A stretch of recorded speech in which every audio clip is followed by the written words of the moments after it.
बिस्मिल्लाहिर्रहमानिर्रहीम। अस्सलाम वालेकुम। लेक्चर 10.4 के साथ हम आज कंपाउंड माइक्रोस्कोप करने जा रहे हैं। कंपाउंड माइक्रोस्कोप इस बार हमारे रिड्यूस्ड सिलेबस में शामिल है। कुछ सालों बाद ये रिड्यूस्ड सिलेबस वर्ड हमारे कुछ स्टूडेंट्स को समझ में नहीं आएगा जब वो ये वीडियो देख रहे होंगे। तो इस साल कोरोना वायरस की वजह से हमारा सिलेबस रिड्यूस्ड किया गया था। ये 2021 की बात हम कर रहे हैं और आज हम कंपाउंड माइक्रोस्कोप कर रहे हैं, हमारे कोर्स में शामिल है इस बार ये। अच्छा, कंपाउंड माइक्रोस्कोप आपकी बुक का ये जो पेज है ये है 336 और इस पर ये कंपाउंड माइक्रोस्कोप है।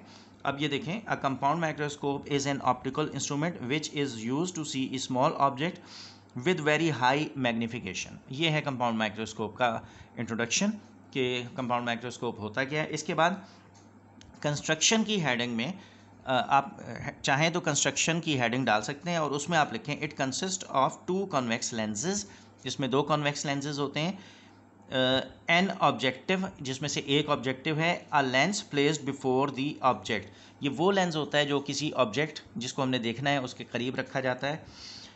Of very short focal length f1, इसका फोकल लेंथ बहुत छोटा होता है जिसको हम f1 कह सकते हैं। मैं इसे f1 नहीं बल्कि fo कहता हूँ, फोकल लेंथ ऑफ ऑब्जेक्टिव। तो आप भी जब ये लिखें तो इस जगह पर o लिखेंगे। And an eyepiece, a lens placed before the eye, एक दूसरा लेंस होता है जिसको आई पीस कहते हैं और ये वो लेंस होता है जो कि आपकी आँख के करीब रखा जाता है। Of relatively long focal length, जिसका फोकल लेंथ बड़ा होता है। यहाँ उन्होंने लिखा है f2, इसे f2 ना लिखें बल्कि आप fe लिख दें, यानी focal length of eyepiece. अच्छा, अब ये वर्किंग में क्या आता है, the objective forms are real. अच्छा, यहाँ आप क्या हेडिंग डालेंगे, आप वर्किंग की हेडिंग डाल के यहाँ से लिखना शुरू करेंगे। The objective forms are real inverted and magnified image of the object just placed beyond its focus. अच्छा, अब ये मैं वर्किंग, अब जब इसकी डायग्राम बनाऊंगा तो थोड़ा सा एक्सप्लेन कर दूंगा कि ऑब्जेक्टिव, ये जो पहला लेंस होता है, ये इस ऑब्जेक्ट का इमेज इन्वर्टेड बनाता है जो कि असल ऑब्जेक्ट से इनलार्ज होता है। यानी ये देखें, इसके मुकाबले में ये बड़ा है, ये इन्वर्टेड है। इन्वर्टेड यानी उल्टा इमेज है और इन्वर्टेड है तो फिर रियल भी है। ये इमेज जो फॉर्म होता है, ये जो आई पीस लगा हुआ है, इस आई पीस के फोकस के अंदर ये फॉर्म करता है। अच्छा, और जब किसी कॉन्वेक्स लेंस के फोकस के अंदर आप आ जाते हैं तो वो कल हमने जो पढ़ा था कंपाउंड सिंपल माइक्रोस्कोप के ऑब्जेक्ट फोकस के अंदर आ जाए तो उसका इनलार्ज्ड और वर्चुअल इमेज फॉर्म होता है। और यही माइक्रोस्कोप में होता है फिर कंपाउंड माइक्रोस्कोप में, कि ये वाला जो लेंस है ये मैग्नीफाइंग ग्लास के तौर पर एक्ट करता है और इस ऑब्जेक्ट का, ये जो ऑब्जेक्ट का इमेज आया है, ये इमेज इस लेंस के लिए ऑब्जेक्ट का काम करता है और ये इसका फाइनल बहुत बड़ा इमेज यहाँ फॉर्म कर देता है। अब देखें, असल ऑब्जेक्ट को देखें और इसका फाइनल इमेज को देखें कितना बड़ा। ये इसकी वर्किंग होती है। वर्किंग आपने यहाँ से लिख लेनी है, ये पूरा पैराग्राफ वर्किंग का लिखा हुआ है, ठीक है। अच्छा, अब मैं इसकी डेरिवेशन स्टार्ट कर रहा हूँ और डेरिवेशन करते हुए एक मिनट में टेबल अपने पास खिसका लूँ ज़रा सा। ये जो इसकी मैग्नीफाइंग पावर है, क्वेश्चन ये होता है what is a compound microscope, right its construction and working and derive a formula for its magnification. तो आप कंपाउंड माइक्रोस्कोप क्या है ये तो आपको पता चल गया। यहाँ से आप इसकी कंस्ट्रक्शन लिखेंगे, यहाँ इसकी वर्किंग लिखेंगे यहाँ से, और यहाँ तक लिखने के बाद उसके बाद आप मैग्नीफिकेशन की हेडिंग डालेंगे और मैग्नीफिकेशन में मैग्नीफिकेशन ऑफ कंपाउंड माइक्रोस्कोप, ये हेडिंग डाल के उसके बाद आप वर्किंग स्टार्ट करेंगे। अच्छा, अब मैं इस वर्किंग में सबसे पहले आपको कंपाउंड माइक्रोस्कोप की डायग्राम बनाना सिखा रहा हूँ। ये डायग्राम मैंने पहले भी सिखाई थी और वो बच्चे जिन्होंने पहले नहीं की अब इसे बहुत अच्छे से कर लें, क्योंकि ये जो डायग्राम है ये आपका बहुत सारा टाइम फाइनल एग्ज़ाम वाले दिन ले जाएगी, ठीक है। तो ये देखें, सबसे पहले आपने क्या करना है कि प्रिंसिपल एक्सेस ये ड्रॉ कर दिया आपने, ठीक है। अच्छा, अब इस प्रिंसिपल एक्सेस पर एक आपने ये लेंस ड्रॉ कर दिया, ये लेंस आ गया। ये पहला लेंस है, इस लेंस को आप कहते हैं ऑब्जेक्टिव।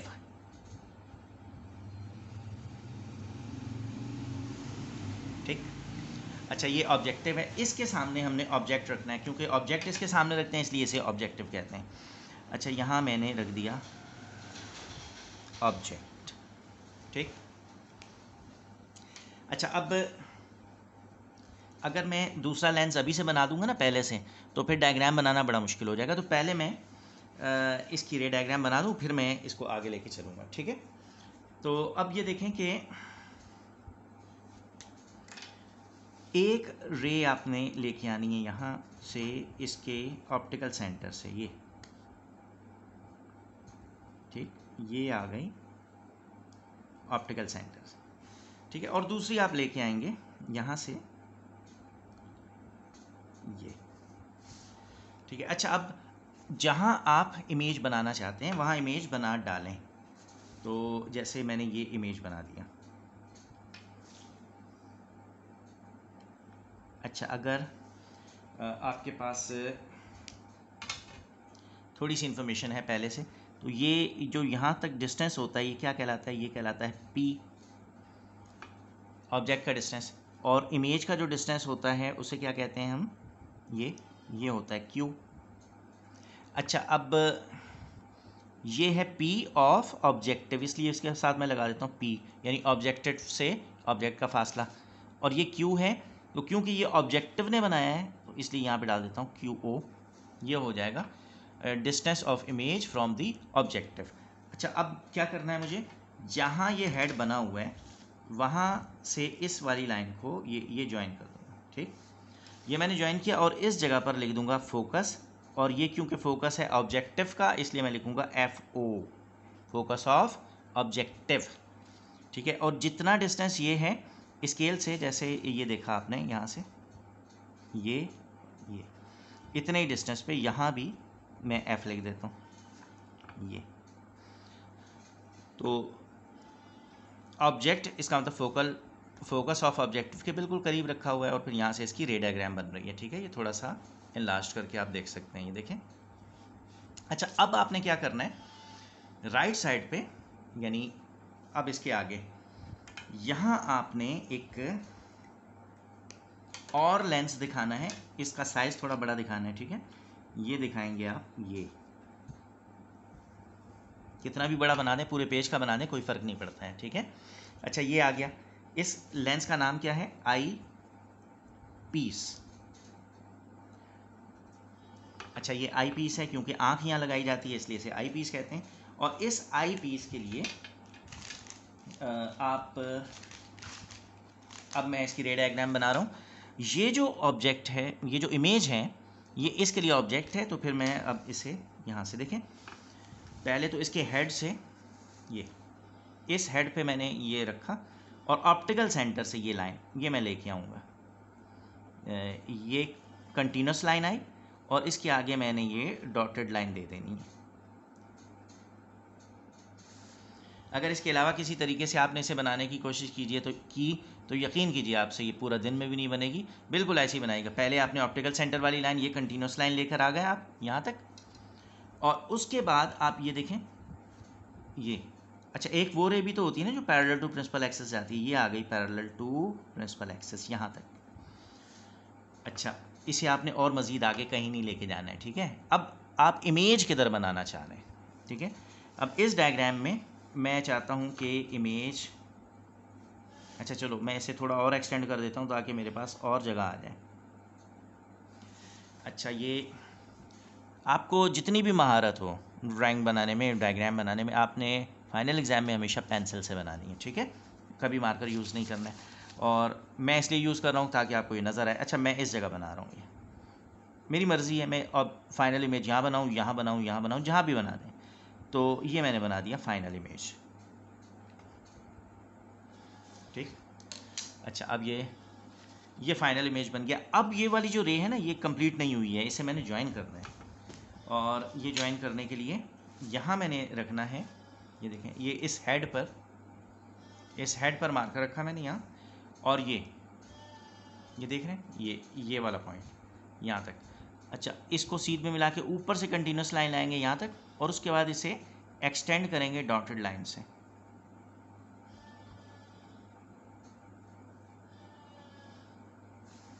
ठीक। और यहाँ से इसे बढ़ा दें और आगे, ये आ गई आपकी कंपाउंड माइक्रोस्कोप। यहाँ पे इस जगह पर आप बना देंगे आई। अच्छा, अब ये पता नहीं इंसान की आंख लग भी रही है कि नहीं लग रही, 12। अच्छा, अब ये देखें, ये तो डायग्राम बन गई आपकी, ठीक है। ये बन गई है हमारी कंपाउंड माइक्रोस्कोप। अच्छा, अब अगर मसला ये अब ये इतनी बड़ी है, मैं जूम करता हूँ तो ये डायग्राम बाहर निकल जाएगी। 12 ये डायग्राम बन गई। इसमें आप ये देखें, ये जो डिस्टेंस है ये है ये जो इमेज बना है पहले वाले लेंस से, ये इसके लिए ऑब्जेक्ट है। तो ये ऑब्जेक्ट का डिस्टेंस फ्रॉम आई पीस है, इसे मैं लिखता हूँ ऑब्जेक्ट का डिस्टेंस फ्रॉम आई पीस यानी पी ई। और ये जो डिस्टेंस है फाइनल, ये डिस्टेंस है क्यू, क्योंकि इमेज का जो डिस्टेंस होता है लेंस से उसे क्यू से जाहिर करते हैं, और क्योंकि ये आई पीस से है इसलिए मैं इसे लिख रहा हूँ क्यू ई, ठीक है। अच्छा, अब यहाँ देखें डायग्राम में, ये जो लेंथ ऑफ माइक्रोस्कोप, कोई भी माइक्रोस्कोप, कंपाउंड माइक्रोस्कोप, टेलीस्कोप, उसमें जो लेंथ है, लेंथ से मतलब होता है लेंस टू लेंस डिस्टेंस। एक लेंस से लेके दूसरे लेंस तक का जो डिस्टेंस है उसे लेंथ ऑफ दी माइक्रोस्कोप या लेंथ ऑफ दी टेलीस्कोप कहते हैं। इसे एल से जाहिर करते हैं। अब यहाँ देखें, इस लेंस से लेकर और इस लेंस तक का फासला कितना है, यहाँ से यहाँ तक कितना है, ये यहाँ से यहाँ तक ये क्यू ओ, और यहाँ से यहाँ तक कितना है पी ई। यानी मैं कह सकता हूँ कि लेंथ ऑफ द माइक्रोस्कोप है Q O plus P E, ठीक है। ये कहलाती है length of the compound microscope. अच्छा, अब मैग्नीफिकेशन मैं निकालना चाह रहा हूँ। तो मैग्नीफिकेशन के लिए क्या करते हैं, मैग्नीफिकेशन इज़ इक्वल टू, अच्छा मैं ब्लैक से लिखूँ शायद ये प्रोमिनेंट नज़र आता हो, ये होती है हाइट ऑफ इमेज। अच्छा, हाइट आप पूरा लिखिएगा, height of image divided by height of object, यानी कि height of image divided by height of object. और यहाँ अब आ जाए। अच्छा, अब मैं इस फॉर्मूले को थोड़ा सा रिजॉल्व करूँ। ये जो पहला ऑब्जेक्ट है इसका नाम मैं रख रहा हूँ ओ डैश, ठीक।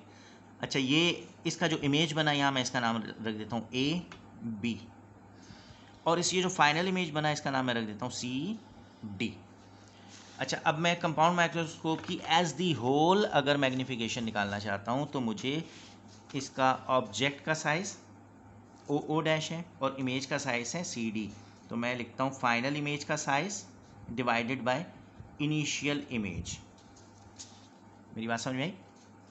फाइनल जो इमेज आया है सी डी, ये ऊपर रख दिया मैंने क्योंकि हाइट ऑफ इमेज ऊपर आती है, और हाइट ऑफ ऑब्जेक्ट क्या है, ये हाइट ऑफ ऑब्जेक्ट आ गई।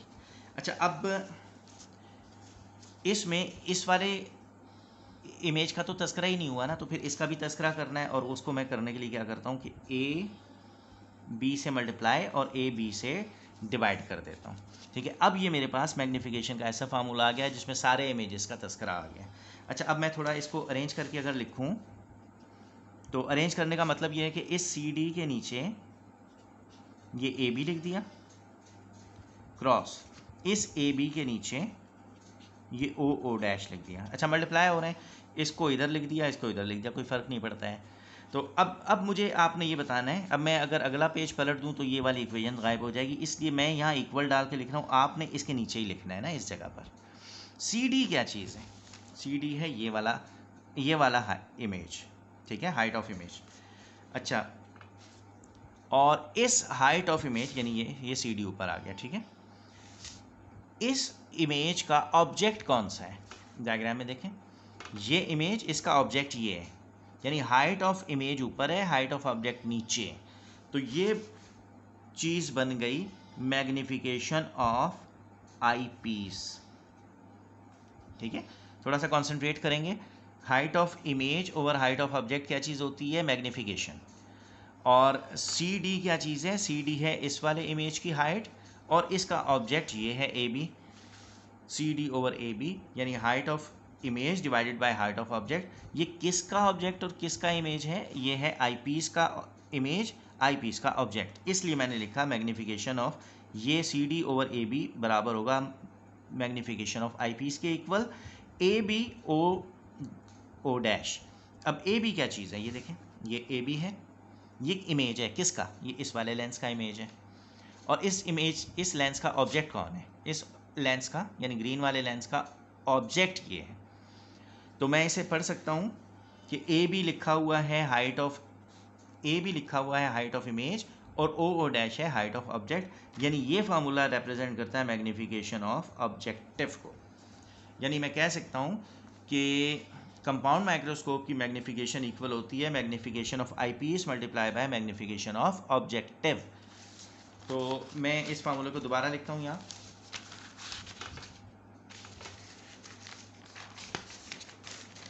यानी कि यहाँ देखें, m is equal to M E multiply by M O, और मैं चाहूँ तो इसे रिप्लेस करके ऐसे भी लिख सकता हूँ, एम ओ पहले आ गया, एम ई बाद में आ गया। अच्छा, M O magnification of objective किसके इक्वल होती है? Q upon P। मैग्नीफिकेशन आपको याद है किसके इक्वल होती है? Q over P। तो मैंने Q ओवर P लिख दिया। अब ये मैग्नीफिकेशन किसकी है? ऑब्जेक्टिव की। तो Q की जगह आएगा QO यानी Q of objective divided by P of objective. अब ME इसकी मैग्नीफिकेशन किसके इक्वल है? आई पीस की मैग्नीफिकेशन। तो आई पीस एक्ट करता है एज मैग्नीफाइंग ग्लास। कैसे एक्ट करता है? As magnifying glass. That's why यहाँ पे हम मैग्नीफाइंग ग्लास के लिए मैग्नीफिकेशन का फार्मूला कल हमने ड्राइव किया था और वो इक्वल था किसके? मैं दिखा दूँगा आपको एक नज़र। वो था ये रहा, कल हमने ड्राइव किया था कि magnification of a magnifying glass equal होती है D ओवर F प्लस 1। तो यहाँ भी मैं लिख दूँगा बड़े आराम से D ओवर F प्लस 1, और मैं यहाँ चाहूँ तो ब्रैकेट में लिख सकता हूँ कि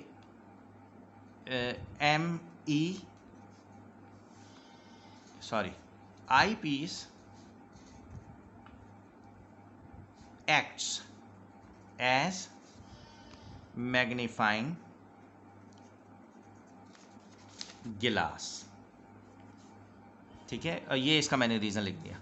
तो अच्छा, अब मैं इस इक्वेशन को थोड़ा सा अरेंज करके दोबारा लिखूँ। m is equal to Q O divided by P O. d कितना होता है? d कहलाता है d इज डिस्टेंस ऑफ डिस्टिंक्ट विजन। तो d ओवर ये f क्या है? Focal length of eyepiece. तो इस जगह पर मैं लिखूँगा एफ ई प्लस 1। तो और नीचे मैं लिख दूँगा d इज़ 25 सेंटीमीटर। ओके, ये by using this formula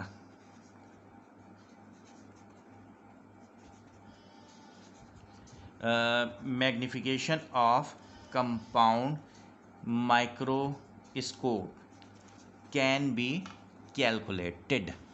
clear? समझ में आ गया? ये है भाई मैग्नीफिकेशन ऑफ कंपाउंड माइक्रोस्कोप। बिल्कुल भी मुश्किल नहीं है, कुछ भी नहीं करना है हमें। पहले हमें ये प्रूफ करना है कि अगर दो लेंस लगे हों तो मैग्नीफिकेशन का मतलब होता है दोनों लेंसेज की मैग्नीफिकेशन को मल्टीप्लाई करना है। उसके बाद हमने सिर्फ वैल्यूज़ रख देनी है। वैल्यूज़ में भी डेरिवेशन शामिल नहीं है, सिर्फ सिंपल वैल्यूज़ रखेंगे। ये हमने इसलिए रखी है कि मैग्नीफाइंग ग्लास की मैग्नीफिकेशन इसके इक्वल होती है। ये लीनियर मैग्नीफिकेशन हमने रख दी Q ओवर P के इक्वल होती है। सिंपली ये फार्मूला आ गया, ये हमारे पास magnification of the compound microscope हो गई है। अब हम कल इंशाल्लाह आपकी एस्ट्रोनॉमिकल टेलीस्कोप की मैग्नीफिकेशन कर देंगे। इतना सा कोर्स है ये, और हमारे बच्चे इसकी टेंशन ऐसे लेते हैं जैसे ये कोई बड़ा ही तकलीफ दे और बड़ा ही मुश्किल सा कोई काम आ गया है। तो एनीवेज इसकी डेरिवेशन आप कर लीजिए इंशाल्लाह। वैसे मुझे उम्मीद नहीं है कि एस्ट्रोनॉमिकल टेलीस्कोप एग्ज़ाम में आए, लेकिन मैं कल इंशाल्लाह उसकी वीडियो भी अपलोड कर दूँगा। आपका कोर्स इंशाल्लाह ये वाला कंप्लीट हो गया। ठीक है, थैंक यू बेटा, थैंक यू वेरी मच। अल्लाह हाफ़िज़।